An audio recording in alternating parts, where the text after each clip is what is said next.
Nonsense, হ্যাঁ, এই নামেই পরিচিত শ্রমিক অধিকারী, যিনি নিজের প্রোফাইলে লিখে রেখেছেন যে তিনি নাকি স্টুপিড কন্টেন্ট ক্রিয়েট করেন। আজ ঘটনা প্রমাণ করে দিয়েছে যে তিনি শুধু একজন স্টুপিড কন্টেন্ট ক্রিয়েটর নয়, একজন বিপজ্জনক মানসিকতা যার যে মানুষের মধ্যে আছে সেরকম একটি লোক। কিছুদিন আগেই উনি এই ননসেন একটা জায়গায় নিজের সোশ্যাল মিডিয়া মাধ্যমে, যেহেতু ওনার কিছু ফলোয়ার্স আছে, এরা নাকি ইনফ্লুয়েন্সার, কে জানি না এদের ইনফ্লুয়েন্সার বানায়, এরা লিখেছে যে বলেছে একটা জায়গায় যে তৃণমূল কংগ্রেসকে যেন কেউ ভোট না দেয়, কারণ কলকাতার মেয়েরা নিরাপদ নয় এবং তার জন্যে তৃণমূল কংগ্রেস দায়ী এবং তাকে যেন কেউ ভোট না দেয়। এটা কোনো ইঙ্গিত ছিল না, এটা কোনো অস্পষ্ট মন্তব্য ছিল না, এটা ছিল সরাসরি একটা রাজনৈতিক বক্তব্য।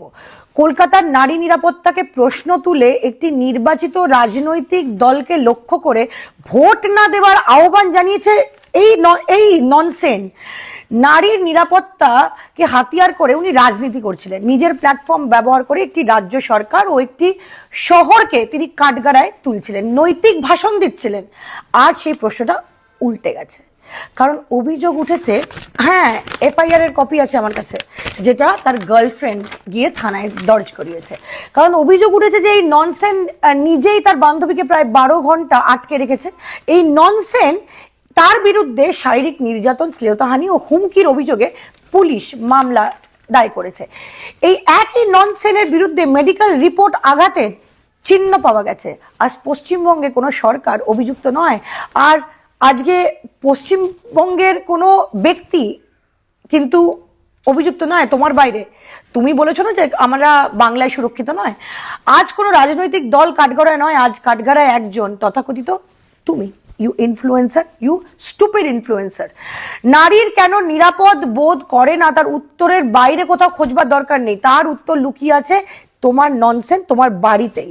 কারণ তোমার গার্লফ্রেন্ড লিখেছে কি তুমি তাকে অত্যাচার করেছো যখন তোমার বাবা মা সেখানে উপস্থিত ছিল। কারণ এই যে ননসেন ব্যক্তি নিজের বাড়ির ভেতরে থাকা একটি মেয়েকে নিরাপত্তা দিতে পারে না, সে না শব্দটা বুঝতে পারে না যে ব্যক্তির প্রেমের সম্পর্ক সম্মানের বদলে মালিকানায় পরিণত করে। তার মুখে নারী নিরাপত্তার ভাষণটা একদম শুনতে কিরকম ভণ্ডামি লাগে না? No means no, no means no. এই সহজ সত্যটাকে অনেক বয়ফ্রেন্ড বুঝতে পারে না।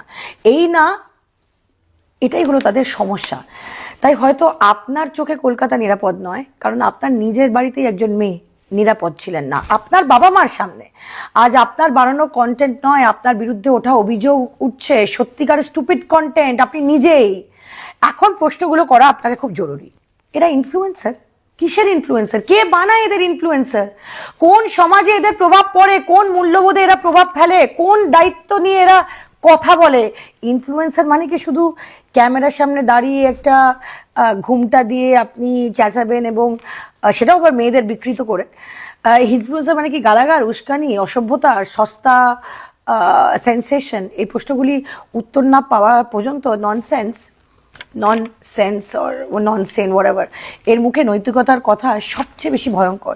মেয়েটি লিখছে যে when I wanted to go home he took away my phone। লিখছে যে my eyes turned black, there was blood clot in my eyes, I could not open my eyes till morning। লিখছে after repeated request, আপনার বাবা মার কাছে মেয়েটি repeated request করেছে যে কাকু কাকিমা আমি বাড়ি যাব, প্লিজ, আমি কাউকে বলবো না। আপনার বাবা মা থাকাকালীন একটা মেয়ের সঙ্গে এই ব্যবহারটা হলো, তো যদি আপনার বাবা মা বাড়িতে না থাকতো তাহলে আর কি হতো ভাববেন? Nonsense, insane actually, whatever। Original জিনিসের সাথে নতুন জমানার টাচ। ভালো সময় দেখতে হলে কাঁচরাপাড়ার বিশ্বকর্মা ওয়াচ। এই শোরুমে ঘড়ি পছন্দ হবে সববার। সব ব্র্যান্ডের ওপর থাকছে 40% পর্যন্ত ছাড়। আজই আসুন বিশ্বকর্মা ওয়াচ, কেজিআর পথ, গান্ধী মোড়, কাঁচরাপাড়া।